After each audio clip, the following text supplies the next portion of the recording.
Ensemble, nous pouvons, nous devons changer notre quotidien de manière concrète, en prenant chacune et chacun notre part de responsabilité et le faire autour de 5 priorités. En premier lieu, la sécurité. C'est la première des libertés, je vous le disais tout à l'heure. Et en 2 ans à peine, notre vie a profondément changé. Le terrorisme a tué plus de 230 personnes en 18 mois chez nous. Nous avons tous été touchés par ces drames. Mais à la peine, à la douleur, s'est substituée aujourd'hui l'angoisse, la peur pour nos enfants, la crainte, là aussi, de prendre les transports en commun parfois, de retrouver une vie normale. Notre vie quotidienne tout entière s'en est trouvée bouleversée. Et nous savons, toutes et tous, qu'il ne s'agit pas d'événements isolés. Nous savons que d'autres attentats peuvent survenir, qu'il faudra des années, peut-être une décennie, pour venir à bout de ce fléau. Ma conviction profonde, c'est que nous devons, sans attendre, transformer notre approche collective de la sécurité.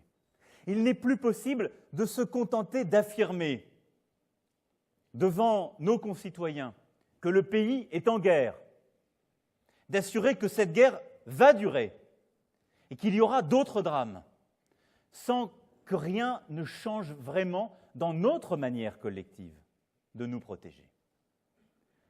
Alors, je vous le dis en toute franchise ce soir, la réponse, ça n'est pas là non plus de faire la course à la proposition pour savoir comment avoir une législation encore plus répressive. La réponse n'est pas de savoir comment on va expliquer à nos concitoyens qu'ils devraient choisir entre une vraie sécurité et l'état de droit. Non!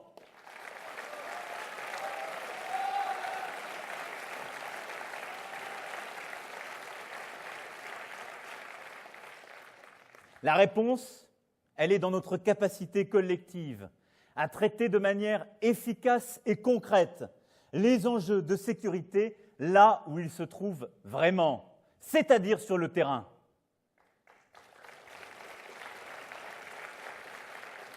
Parce que ce que nous devons réussir à faire collectivement, c'est de passer sans attendre de l'état d'urgence à une société de vigilance.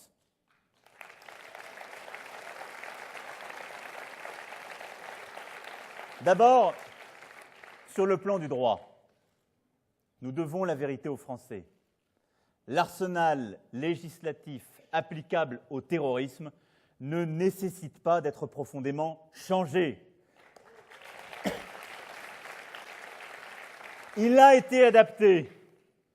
Il y a encore des éléments techniques face aux transformations technologiques. Mais ce qui devait être fait a été fait.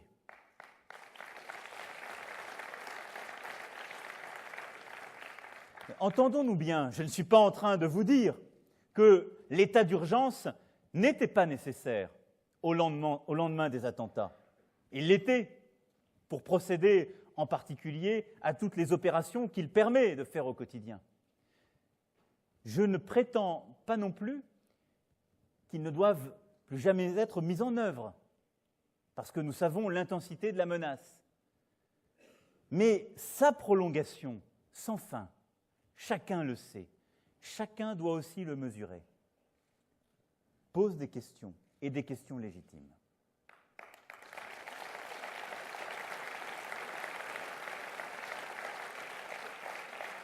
Nous ne pouvons pas vivre en permanence dans un état d'exception. Il permet de procéder à des opérations concrètes, à des perquisitions qui ne le seraient pas dans d'autres cadres. Il est donc nécessaire. Mais notre capacité, c'est au quotidien de construire justement notre propre défense, notre propre vigilance, notre propre sécurité nationale dans le cadre du droit commun.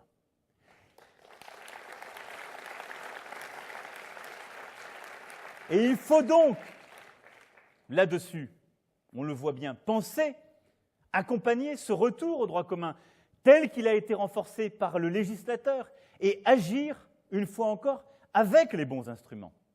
À cet égard, j'entends que certains voudraient enfermer toutes celles et ceux qui seraient fichés S, afin de les mettre hors d'état de nuire. Les mêmes nous expliquent, comme pour nous rassurer, que seules les plus dangereuses seraient simplement incarcérées. Sauf que personne ne m'a expliqué pour ma part comment on allait identifier la dangerosité de tel ou d'un tel.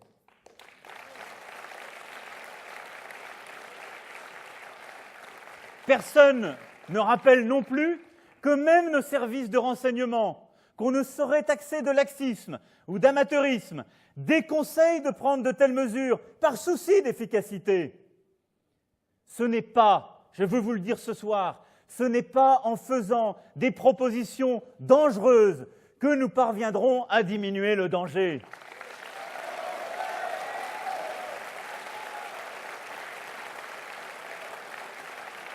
Parce qu'elle est proposée d'incarcérer celles et ceux qui sont fichés S, c'est vider de son efficacité notre système de renseignement qui doit avant tout les suivre et remonter les filières. C'est passer d'un état de droit et d'un état d'urgence dans l'état de droit à un état de police et donc un état d'arbitraire.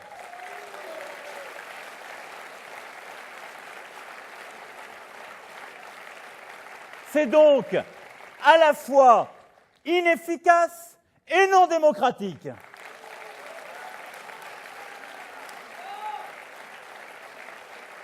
Parce que la lutte contre le terrorisme, elle est d'abord et avant tout une bataille du renseignement. Ça n'est justement ni l'état de police, ni la société du soupçon, dans laquelle certains voudraient aussi nous plonger. Le sujet, ce n'est pas d'armer nos policiers avec des lance-roquettes, ce n'est pas la suppression du droit du sol, ça n'est pas non plus l'expulsion des étrangers avec une volonté de confondre d'un seul coup tous les sujets.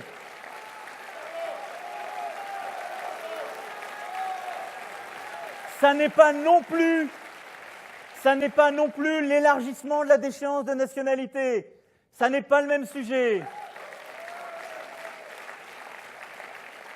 Parce qu'aucune de ces propositions ne sont des solutions de manière concrète. Et parce que la solution, elle ne passe jamais par la trahison de nos valeurs.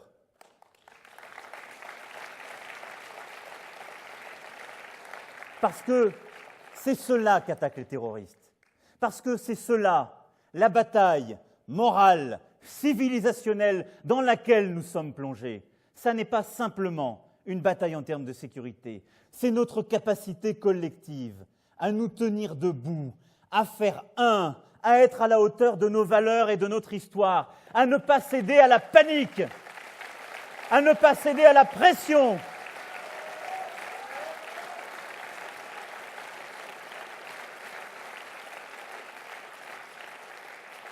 Parce que l'autorité, elle ne se mesure pas à la réaction aux incidents.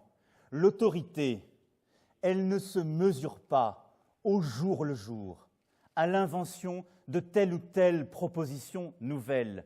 L'autorité réelle, elle ne se mesure pas à la capacité à revenir sur ce qu'on a dit la veille ou à vouloir improviser une nouvelle société, un nouveau droit. L'autorité, elle se mesure à la capacité de construire dans la durée ce qui nous tient, ce qui nous fait, ce pourquoi nous sommes là ensemble ce soir et qui fait ce pays.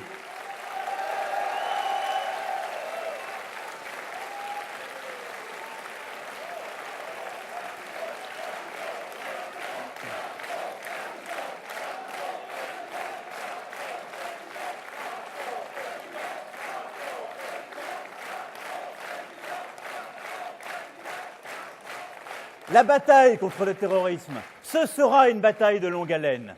Elle nécessite un travail policier minutieux, discret, qui permet d'identifier des personnes, de remonter des filières, de repérer des réseaux. Et je veux ici rendre hommage non seulement à nos services de police, de gendarmerie, mais aussi à nos services de renseignement et à l'action du gouvernement et en particulier du ministre de l'Intérieur qui, avec calme, détermination, poursuit ce travail. Et au ministre de la Défense, parce que notre armée participe à ce travail. Et parce que l'un et l'autre, sous l'autorité du Premier ministre et du Président de la République, avec calme, conduisent justement au quotidien cette bataille. S'agissant du travail des forces de sécurité elles-mêmes, disons les choses, des erreurs ont été commises il y a de nombreuses années. Elles n'ont pas toujours été réparées. Sur l'organisation des forces de police, d'abord. Nous subissons aujourd'hui les conséquences de la quasi-suppression des moyens de renseignement territorial. Et donc oui, nos sociétés se sont profondément transformées. Et c'est vrai que la menace s'est profondément transformée depuis 2012. Mais enfin, gouverner, c'est prévoir aussi. Nous voyions bien que les choses étaient en train de se transformer. Fallait-il pour autant réformer, comme cela a été fait, les services de renseignement, supprimer sur le terrain celles et ceux qui étaient aussi notre capacité à être aux avant-postes de l'intelligence collective, parce que les choix qui ont été faits dans cette période, il y a maintenant plusieurs années, ont eu des effets délétères. Une partie importante de l'efficacité opérationnelle contre les réseaux terroristes, qui reposait sur la capacité à récupérer des renseignements au niveau de la ville, voire du quartier, ont été détricotés. Et donc, oui, du temps a été perdu. Oui, des mauvais choix ont été pris.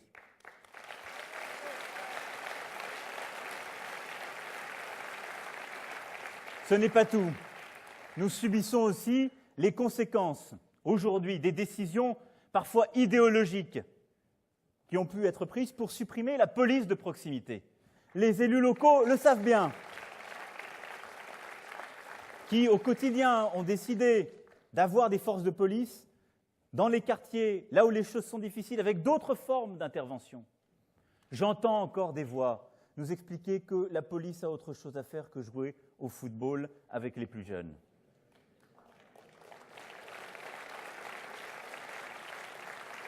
Il n'en demeure pas moins que cette police de proximité qui avait été proposée, mise en place par Jean-Pierre Chevènement, eh bien, elle n'était ni une utopie laxiste, ni un gadget de communication.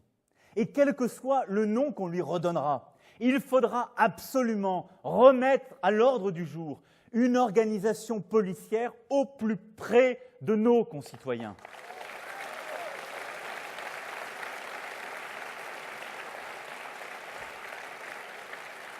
Alors bien sûr, il faudra tenir compte du contexte nouveau.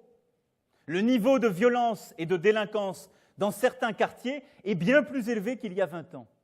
Et surtout, il faudra veiller à ce que l'articulation entre police et justice soit plus efficace. Parce que ce chantier-là, il est encore devant nous. C'est un chantier de moyens plutôt que de réforme de droit. Il a été souvent ouvert, mais il est déterminant.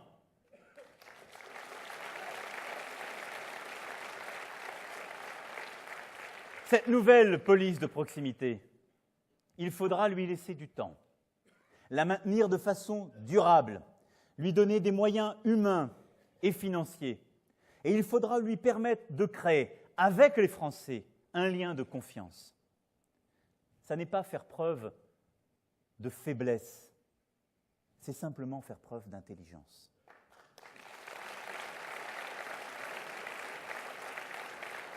Parce que des policiers, et d'ailleurs aussi des gendarmes, ainsi employés, ce sont des fonctionnaires qui développent une connaissance renforcée de leur territoire, qui ont le temps de collecter l'information nécessaire et qui, le cas échéant, sont en mesure d'identifier en amont les individus les plus dangereux, celles et ceux qui sont en voie de radicalisation.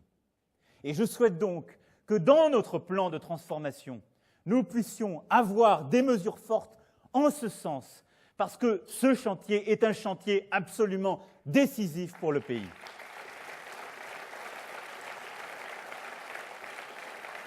La société de vigilance, enfin, c'est la société qui assume que l'État n'est plus l'unique acteur de la sécurité. Chacune et chacun a un rôle à jouer pour identifier la menace. Je ne suis pas en train de dire qu'il faut soudain privatiser la sécurité. Je vais tout de suite vous rassurer.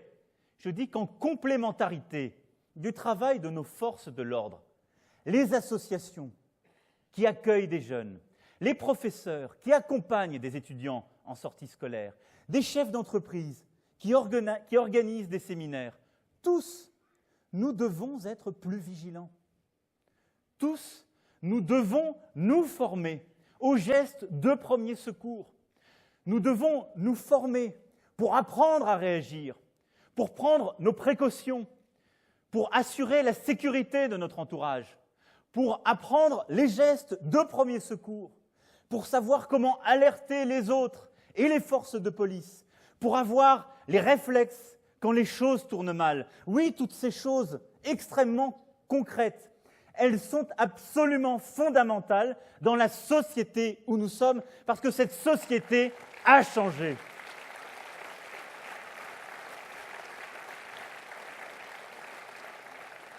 Et donc, ce contexte, il impose que nous agissions aussi, que nous soyons les propres acteurs, collectivement, de notre sécurité.